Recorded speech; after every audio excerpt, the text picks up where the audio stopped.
सुनो, बहुत ही बड़ी बात बताने जा रहा हूँ। भगवान की इच्छा से सब कुछ हासिल हुआ है और ईश्वर की कृपा से सबको सब हासिल होता है। लेकिन सुन लो, जीवन क्या है? बाहरी सुन लो मेरा जवाब। जीवन क्या है? जो लोग ये पूछते हैं कि जीवन क्या है, आज मैं उन्हें परमानंद के साथ ये बताना चाहता हूँ, क्योंकि ईश्वर की दया मुझ पे हो गई है। बचपन से थी लेकिन वो बढ़ती ही गई, सद्बुद्धि का विकास होता गया।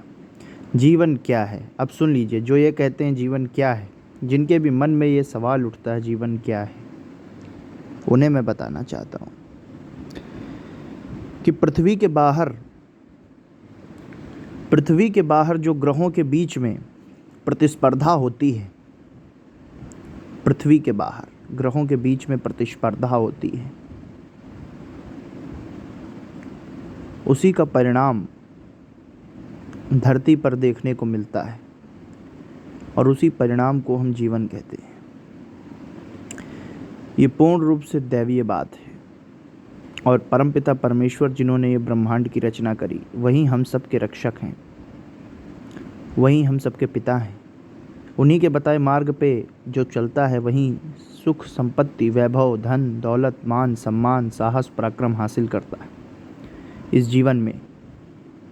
तो परमपिता परमेश्वर की असीम कृपा हम सब पर बनी रहे, इसलिए हमें ज्योतिष शास्त्र का अध्ययन करना होगा और लोगों को सकारात्मक बातों के साथ सत्य बताना होगा। धरती के बाहर होने वाली ग्रहों की प्रतिस्पर्धा को जीवन कहते हैं। उनकी जो प्रतिस्पर्धा है, उसका हर पल हमारे ऊपर प्रभाव पड़ता है। हर बच्चे का जो जन्म होता है, वो ग्रहों की प्रतिस्पर्धा उस वक्त जो हो रही होती है उसके अनुसार हो जाता है। देवताओं के गुरु बृहस्पति देव के आशीर्वाद में पैदा हुए बच्चों का जीवन भाग्यवान होता है और वहीं पापी ग्रहों के प्रभाव में जन्मे बच्चों का जीवन में बहुत दुर्भाग्य आता है, क्योंकि उन्हें जीवन में सही दिशा नहीं हासिल होती। वो अधर्म आचरण करते हैं, जिसकी वजह से उनके जीवन में दुख बना रहता है। तो जीवन क्या है? पृथ्वी के बाहर ग्रहों की प्रतिस्पर्धा से ही हमारे जीवन का निर्माण होता है, हर मनुष्य का। यहाँ सिर्फ मैं मनुष्यों की बात भी नहीं कर रहा हूँ, जीव जंतु, पशु पक्षी, पेड़ पौधे, हर किसी की मैं बात कर रहा हूँ। और हमारा जीवन उन ग्रहों के हाथ में है।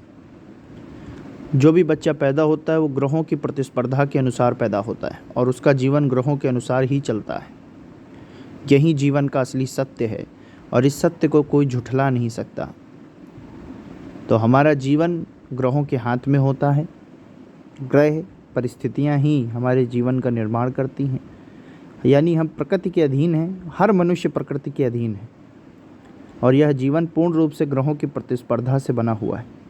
धरती के बाहर वो प्रतिस्पर्धा करते हैं एक दूसरे से, जिसमें शुभ ग्रह मनुष्य को सुख देते हैं और अशुभ ग्रह मनुष्य को दुख देते हैं।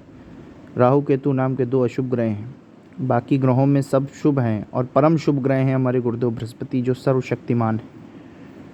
उनका विशेष आशीर्वाद है, जिसके ऊपर होता है वह धरती पर राजा के समान जीवन व्यतीत करता है। तो मैं इतना ही कहना चाहता हूँ, जीवन क्या है? जीवन धरती के बाहर ग्रहों की प्रतिस्पर्धा से बना एक तत्व है। ग्रहों के प्रतिस्पर्धा से ही बना हुआ जीवन है। हर मनुष्य ग्रहों से प्रभावित है। ऐसा कोई मनुष्य नहीं जो ग्रहों से प्रभावित ना हो। हर पल, हर क्षण, हर सेकंड। बस समझने वाले समझ गए, जो ना समझे वो अनाड़ी होते हैं। तो मैं परमपिता परमेश्वर का, गुरुदेव बृहस्पति जी का मैं बहुत शुक्रिया करता हूँ, धन्यवाद करता हूँ, उनकी जयकार करता हूँ। भोलेनाथ बाबा का विशेष धन्यवाद। आपने मुझे बात समझा दी, इसीलिए भयभीत मत हो, चिंतित मत हो, अशांति में मत रहो, क्योंकि ये जो तुम्हारा जीवन है ना, ये कुछ नहीं है बल्कि ग्रहों की प्रतिस्पर्धा है और उस प्रतिस्पर्धा का फल हर मनुष्य को भुगतना पड़ता है। अगर परमपिता परमेश्वर की कृपा हो जाए तो मनुष्य का जीवन स्वर्ग हो जाता है। इसी धरती पर जीवन होते हुए भी स्वर्ग और बाद में भी स्वर्ग, और ना हो तो कुछ नहीं। तो ये सिर्फ ग्रहों की प्रतिस्पर्धा है, इसे समझिए। जीवन आपका जीवन हो या हर मनुष्य का जीवन ग्रहों की प्रतिस्पर्धा के कारण बना हुआ है। और धरती पर भी प्रतिस्पर्धा चलती है और धरती के बाहर भी। तो इसलिए इस बात को जो ध्यान में रखता है वो सुखी रहता है, क्योंकि उसे न चिंता होती, न फिक्र होती, न भय होती। वो कर्मयोगी बनता है, शरीर को कष्ट देकर लोगों को सुखी करता है। यही जीवन है, यही सत्य है। तुम्हारा शरीर यहीं रह जाएगा, बाकी सब जाने वाला, ऊपर सिर्फ कर्म ही है। तो इस बात का ध्यान रखें। जीवन क्या है मैंने बता दिया। प्रसन्न रहें, हंसते रहें, मुस्कुराते रहें, जीवन को एक खेल की तरह देखते रहें, और यही परम सत्य है। इसके अलावा और कोई परम सत्य नहीं है। परमपिता परमेश्वर के चरणों में रहें। जय भोलेनाथ, जय हो पार्वती मैया, जय श्री राम, जय हो सीता मैया, जय हनुमान जी महाराज, जय श्री गणेश भगवान, जय लक्ष्मी मैया, जय हो गुरुदेव बृहस्पति जी की सदा ही जय जयकार हो। सभी देवी देवताओं की जय हो।